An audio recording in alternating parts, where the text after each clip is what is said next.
World War II, The Call of Duty. Chapter 12. El Alamein to Stalingrad, July to September 1942. Written by Liam Dale. Narrated by Liam Dale.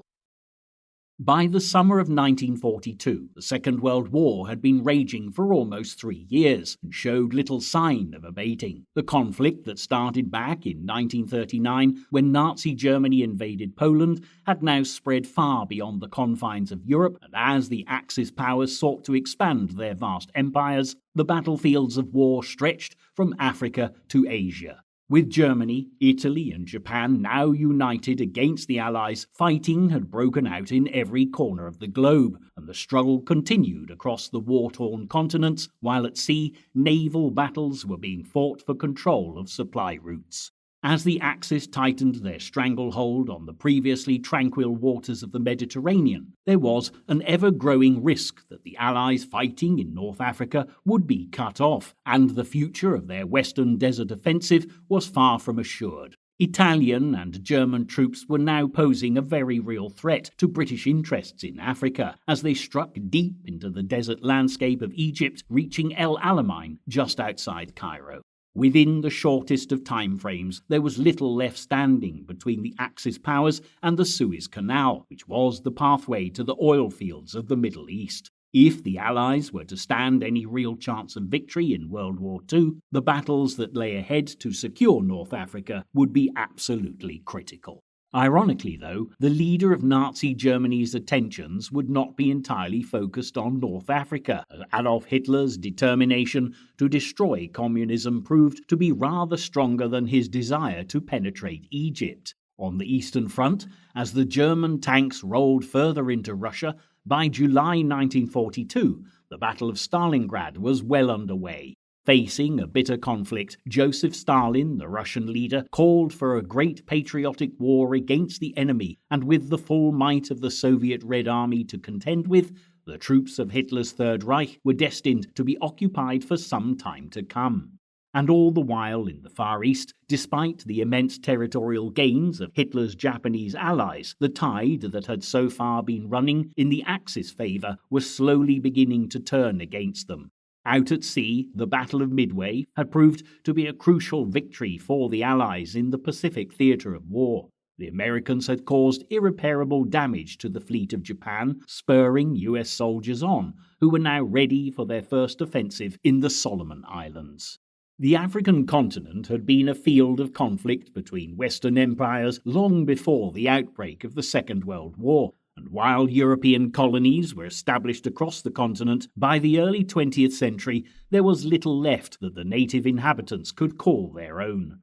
The last remaining independent states were the tiny Republic of Liberia to the west and the ancient Kingdom of Ethiopia to the east. But in the 1930s, when the climate in Europe became increasingly unsettled and new leaders hungry for power emerged, the autonomy of these countries would also be under threat.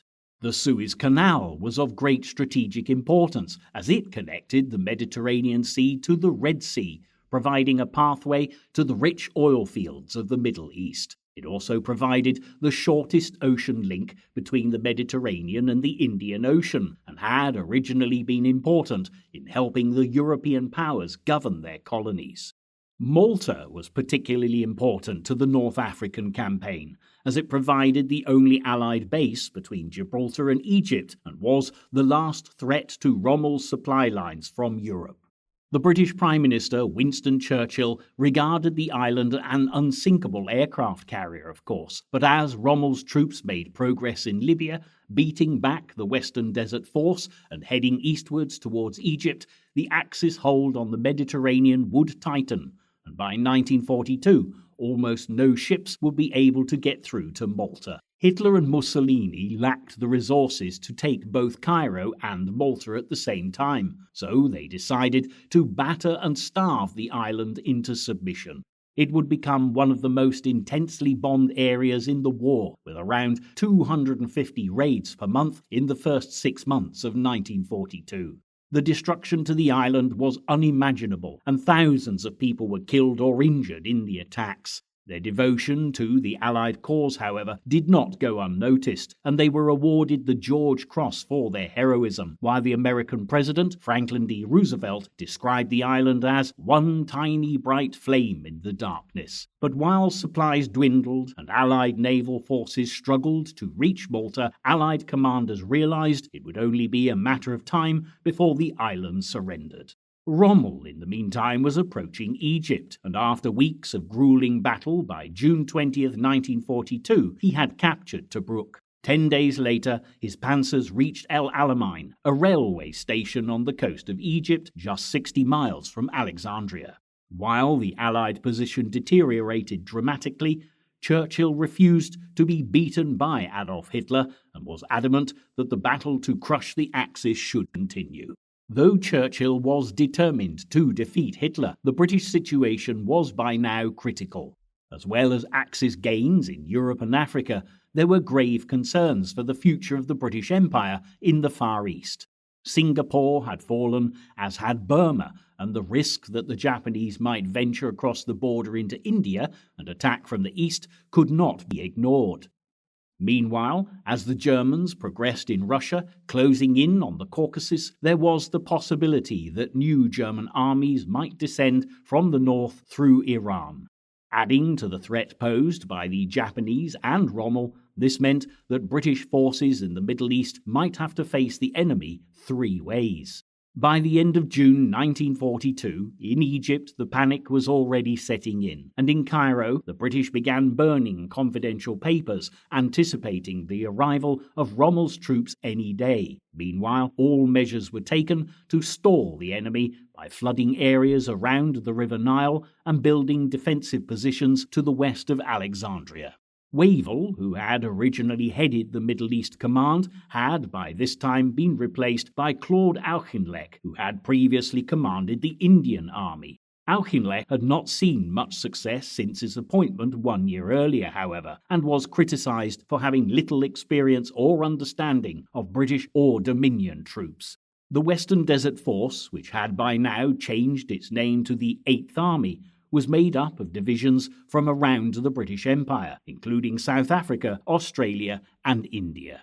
The confidence that both Dominion and British commanders had in Auchinleck was waning by the summer of 1942, however, and relations were considerably strained. Nevertheless, the fate of Egypt now lay in their hands, and Auchinleck's future rested on their success.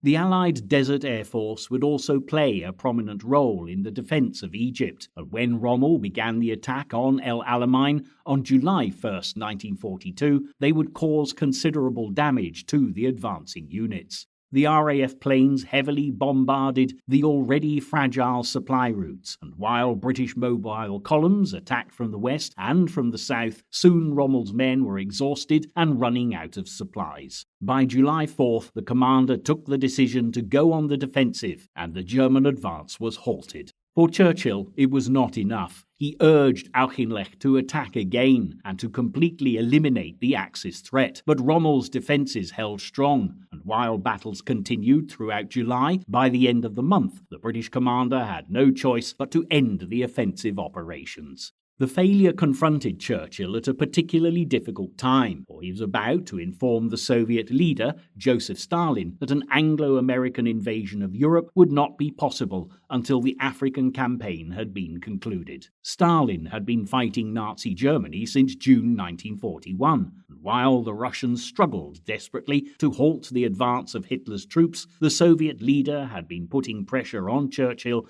to open up a second front for some time. While Stalin hoped for an invasion of occupied Europe, British commanders had, however, concluded that an Allied invasion of northwest Africa, where Vichy France held territory in Morocco, Algeria, and Tunisia, should be the priority. This would improve naval control of the Mediterranean Sea and help pave the way for an invasion of southern Europe by 1943. Though the Americans were not as keen as their British counterparts, Roosevelt supported Churchill when he suggested the invasion of North Africa. Nevertheless, with Egypt still under threat, the Allied position in the region was tenuous to say the least. Wary that Stalin would be unhappy with the alternative arrangements, Churchill decided to stop off in Cairo on his way to Moscow in early August 1942, determined to make some changes to the Middle East Command. By now, there was a considerable breakdown of morale amongst those in the Eighth Army, and with complaints circulating about Auchinleck, Churchill decided he should be replaced with General Harold Alexander. Alexander had a commendable track record, with awards for heroism spanning both the First and Second World Wars. But more importantly, he understood the importance of keeping spirits up amongst the troops and was much respected by the men he commanded. Together with Admiral Harwood, who remained in command of naval operations, and Arthur Tedder, who commanded Allied air operations, Alexander would now take the Allies into a new phase in the Western Desert Campaign. Meanwhile, there was also the leadership of the Eighth Army itself to be considered, which had been commanded more recently by Auchinleck himself. Churchill was keen that one of the Eighth Army Corps commanders, Lieutenant General William Gott, take on this role, but when the plane Gott was travelling in on his way to Cairo was shot down by a German fighter ace, Churchill was forced to rethink. Sir Alan Brooke, the Chief of Imperial General Staff, had initially recommended that Lieutenant General Montgomery, who had led troops in the Battle of France, should command the Eighth Army, and although Churchill had dismissed the suggestion earlier on, with the loss of Gott, it seems he was left with no choice. On August 7th, Montgomery took on his new role as leader of the Eighth Army, and his dedication to his troops and popularity amongst his men would help transform not only the army, but the fortunes of the Allies in Africa. Although the changes in the Middle East Command would certainly improve the Allies' chances, Churchill still had to confront Stalin with the news that Africa would take priority over Europe. He arrived in Moscow on August 12th to discuss the situation with the Soviet leader. But although Stalin initially argued for an attack on France, the British Prime Minister managed to reason with him. He explained that by taking North Africa, they could threaten the belly of Hitler's Europe by striking at Germany through Italy, and he assured the Soviet leader that in the meantime, American and Commonwealth forces would be assembled in Britain ready for the eventual invasion of France across the Channel. After days of discussions, Stalin eventually gave the invasion of Africa his blessing and assured Churchill that the Soviet troops could hold out until the winter. But as Churchill returned to London, the Nazis were already advancing on Stalingrad, and the Soviets were about to face their most difficult battle to date.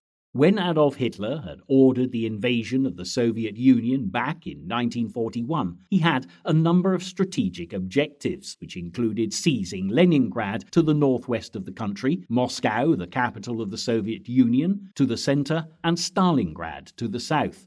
But as yet, the conquest of Russia was proving more difficult than the Nazi leader had expected. Although Hitler's troops had reached Leningrad by September 1941, those defending the city had refused to surrender, and the siege of Leningrad would continue for another 2.5 years. The Battle of Moscow, in the meantime, had come to a close in January 1942 and had been a decisive Soviet victory, although over 1 million Soviet soldiers and civilians had been taken prisoner or killed in the process. Having failed to capture Moscow or Leningrad, Hitler had now placed all his hopes on vanquishing the city which bore the name of the Soviet leader, Stalingrad.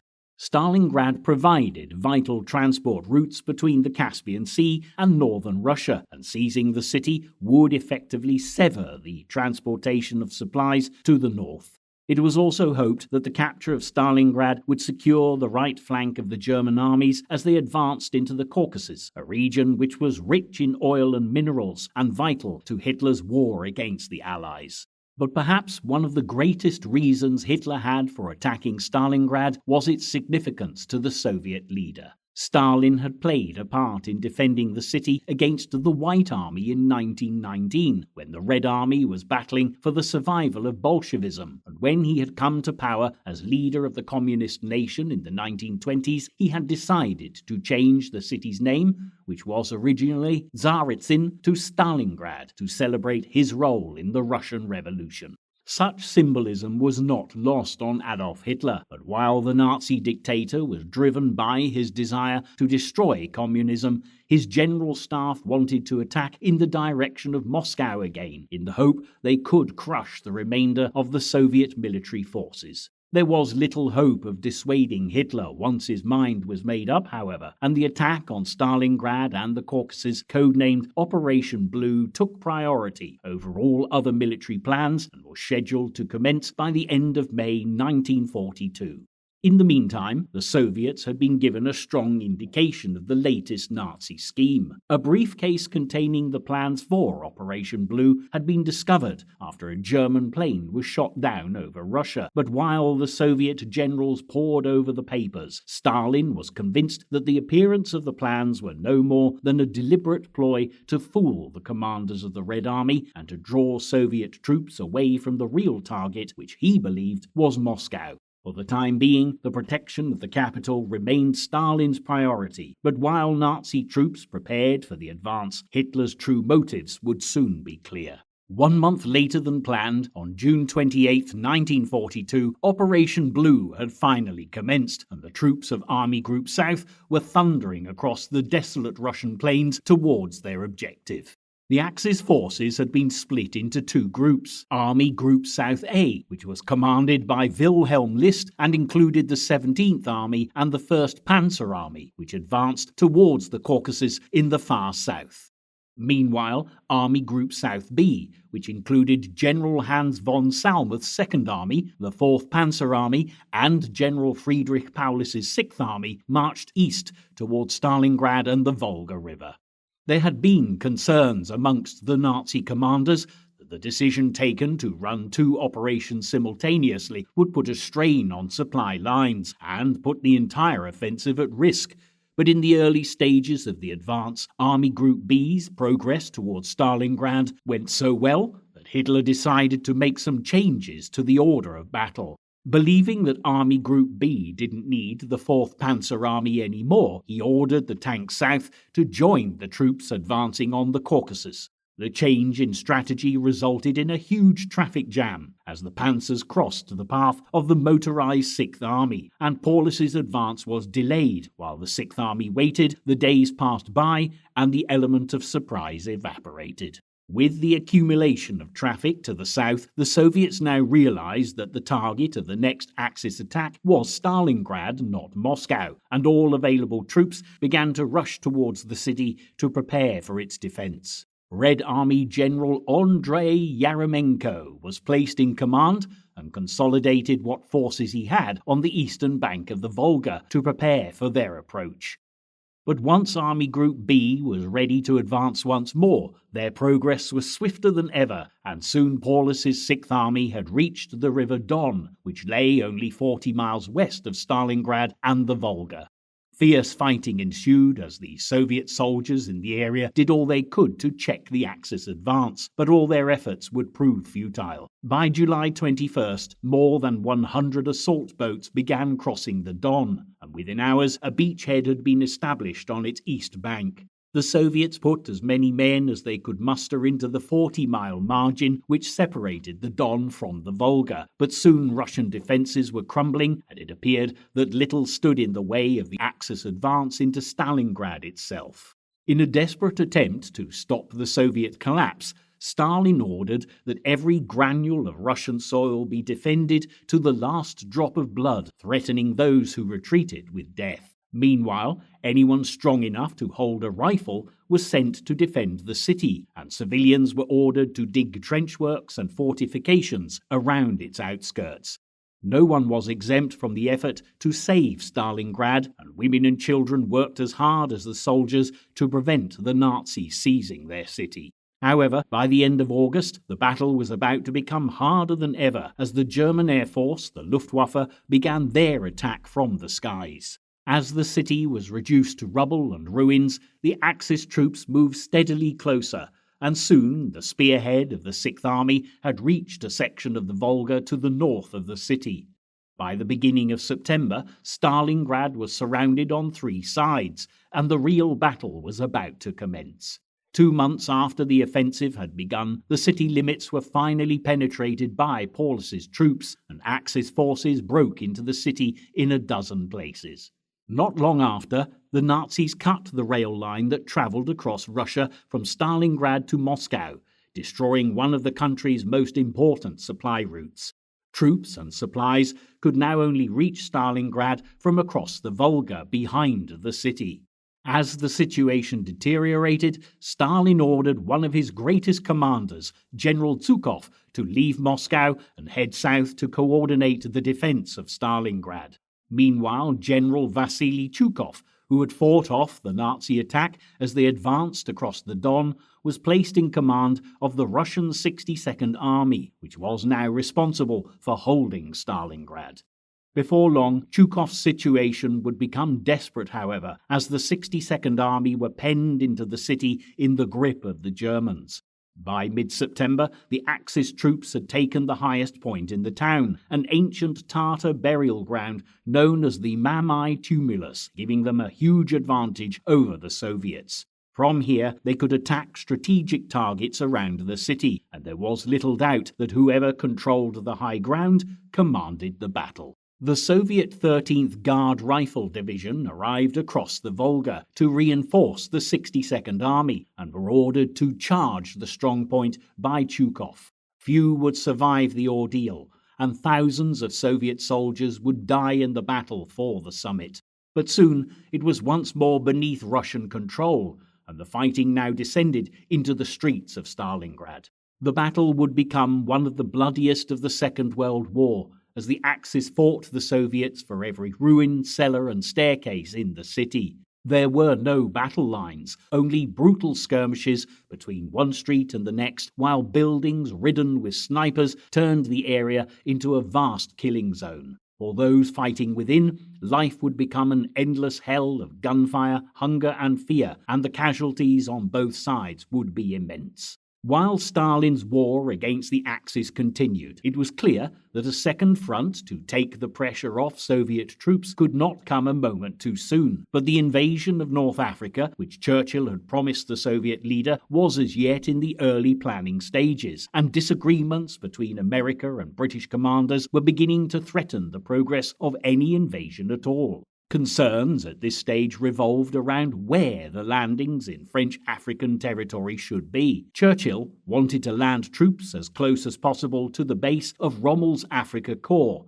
and advocated landing on the eastern border of Algeria close to Tunisia. But the American Army Chief of Staff, George C. Marshall, wanted to limit landings to western Algeria and appeared to be planning attack on a much smaller scale than Churchill had envisaged.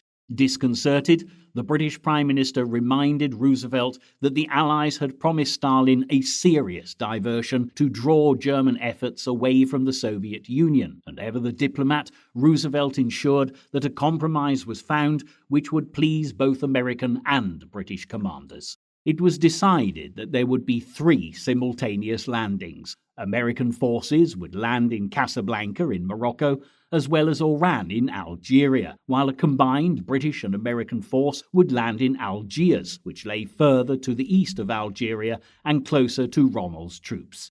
The invasion itself would, however, take time to prepare, and while US soldiers and Marines were mobilized for the attack and began arriving in Britain, ready for their first European offensive, it seemed unlikely that American forces would be ready for the invasion until the late autumn.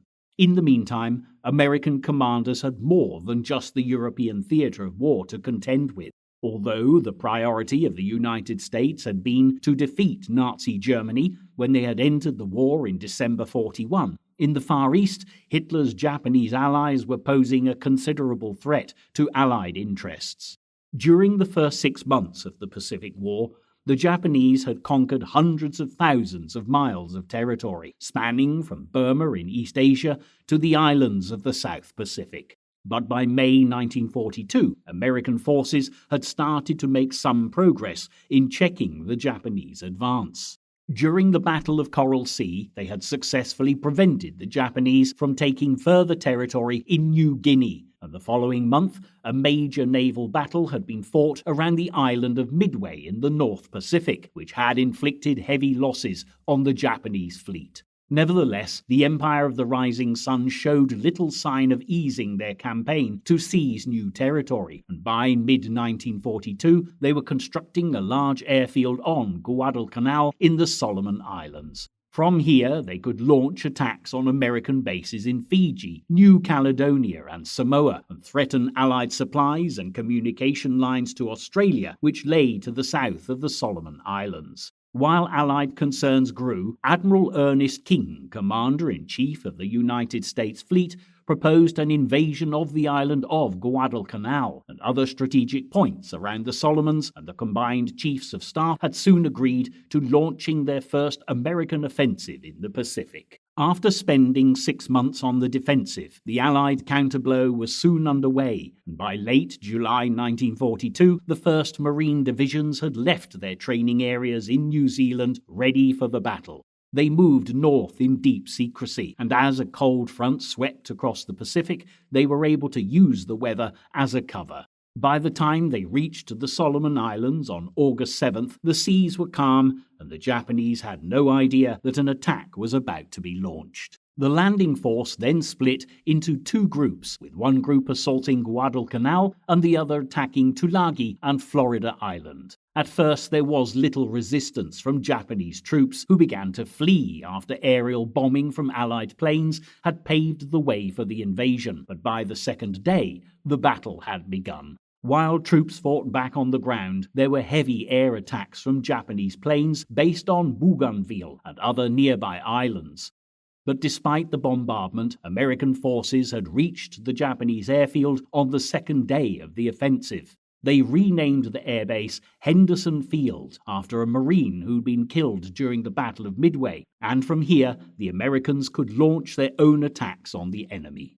Throughout August, U.S. aircraft and their crews would continue to arrive at Guadalcanal to beat back the enemy, and air battles between the Allied aircraft at Henderson Airfield and Japanese bombers and fighters from Rabaul in New Guinea continued daily. While the Japanese commander defending the island ordered his troops to rout and annihilate the enemy, the battles through the dense and disease-ridden jungles of Guadalcanal would be some of the worst the American GIs would encounter during the Second World War. In the meantime, 800 miles to the west, there was an equally difficult conflict underway, coordinated by Supreme Allied Commander of the Southwest Pacific Area, General Douglas MacArthur. It had been decided that the invasion of Guadalcanal would be carried out at the same time as an Allied offensive in New Guinea, where the Japanese were threatening to seize territory once more.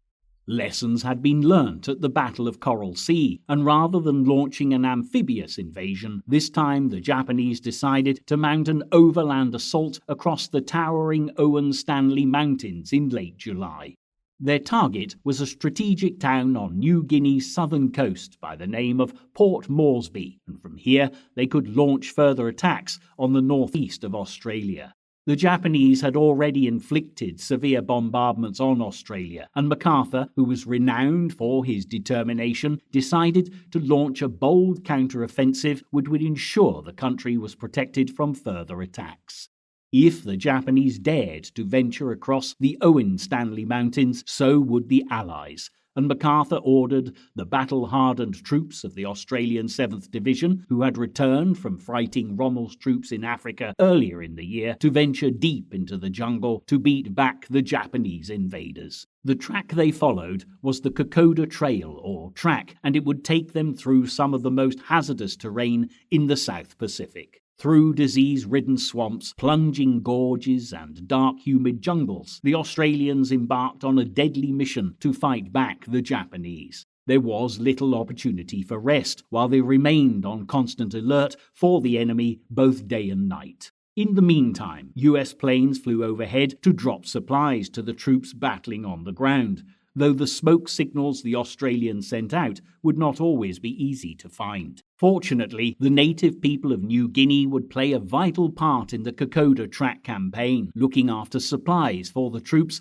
when they were dropped in the local villages and taking care of the soldiers when they were injured. While the campaigns in the Solomons and New Guinea continued into the autumn of 1942, it was clear that the battles to vanquish the Japanese were yet in the early stages, and as Australian and American troops attempted to wrench territory from the enemy's grasp inch by inch, it was evident that the war in the Pacific would be a long and bitter conflict.